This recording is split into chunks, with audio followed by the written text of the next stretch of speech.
Toda e qualquer profissão exige do indivíduo maior ou menor grau de abnegação, porém nenhuma mais do que a medicina, justamente por cuidar do bem mais precioso para o ser humano, que é a própria vida.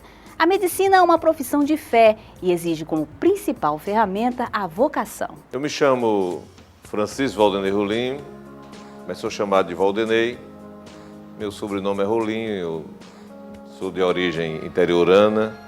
Nasci em Jucás, uma cidade do interior do Ceará, no Centro-Sul, vizinha em Iguatu, e da qual eu muito me honro de pertencê-la como filho da terra. Olha, eu estudava em seminário, né?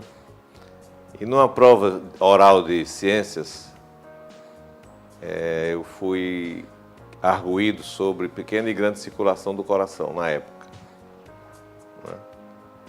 E descrevi com muita competência a pequena e grande circulação do coração. Então o padre que me arguiu disse: ou você continua na carreira para padre ou vai ser médico.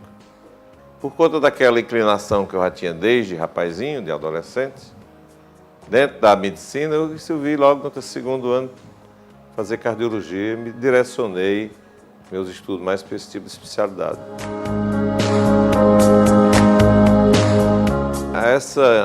Essa lógica instrumentalista da humanidade de avançar na tecnologia permite hoje que dentro da cardiologia você tenha subespecialidades. Então você tem o cardiologista clínico geral, a qual eu me enquadro, mas tem hoje o cardiologista que se dedica só a arritmias, é o arritmólogo. O cardiologista que só faz imagem, só faz ecocardiograma. Um outro só faz cateterismo cardíaco, que é o hemodinamicista. Um outro é especialista em hipertensão arterial.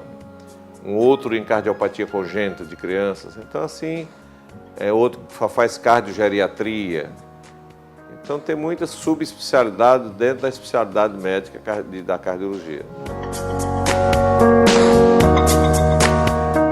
Há uma característica no Brasil do SUS, Sistema Único de Saúde, que universalizou o atendimento médico, né? Direito do cidadão, dever do Estado. E nós temos quase 6 mil municípios. E há uma carência muito grande de médicos na formação das equipes de saúde da família, chamado Programa de Saúde da Família. Então, essas equipes, muitas são desfalcadas de médicos por conta da carência de médicos, principalmente no interior do Estado. E em algumas capitais. Fortaleza é um exemplo. Então, há uma necessidade muito grande, uma carência de médicos, que eu acredito que, com o passar do tempo, serão preenchidos. Agora, em relação ao mercado médico em si, hoje o mercado é predominantemente um mercado de planos e seguros de saúde, quer dizer, 43 a 45 milhões de pessoas no Brasil têm essa medicina privada e o usuário não é mais do médico, mudou o paradigma, o usuário é da operadora de saúde. Então, a operadora encaminha o usuário para a rede de médicos, a rede de prestadores de exames complementares que pertencem à rede daquela operadora.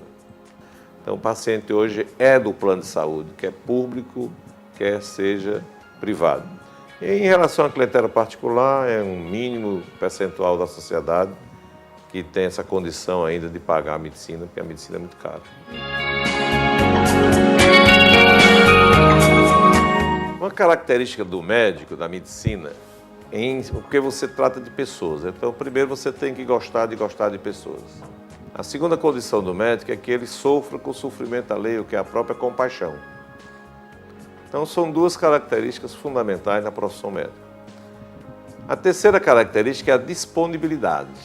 Isso vai depender do caráter, da visão de vida que a pessoa tem, da especialidade que abraçou, não é? Então, devido a isso, não é fácil, porque você tem que fazer do foco maior da sua vida a profissão, em detrimento da família, até mesmo de objetivos pessoais maiores, né? De hobbies, etc. Então, não é fácil ser médico, né? E o problema também é o obsoletismo do conhecimento. No mundo de hoje, você tem que desaprender para reaprender de maneira constante, quase. As mudanças hoje são violentas, rápidas e destruidoras, né? Então você tem que se adaptar a isso porque o conhecimento é um conhecimento mutante, permanentemente mutante. Então a vida não é fácil. Muitas vezes você tem certas especialidades que você vive dentro do centro cirúrgico, como anestesista. Bem, primeiro conselho, se você se sente vocacionado, faça tudo na sua vida para passar em medicina. Eu tentei 2 vestibulares, na época de ano em ano. Tendo esse planejamento, essa metodologia de estudo, de disciplina, qualquer pessoa tem capacidade de chegar a ser médico. Eu tive colegas que trabalhavam de noite, outros em repartições, outros em correios. Tive colegas que são expoentes hoje que levavam artigos de consumo para ser vendido na faculdade, para poder se sustentar. Quer dizer, eu tinha colegas que naquele tempo não tinha apostilha, não tinha xerox, tomavam os livros emprestados, compravam livros usados. Colegas de outros estados com muito sacrifício, mas chegaram lá, se formaram, são grandes profissionais no mundo de hoje. Mas a medicina é uma ciência de largo espectro, porque cuida das pessoas, e cuidar das pessoas você tem possibilidade de, no campo do humanismo, né, você ter grandes realizações, né? No campo da cultura humanística, né, de tentar compreender o ser humano, você tem grandes horizontes, né? No âmbito da realização pessoal, né, profissional, você tem grandes opções.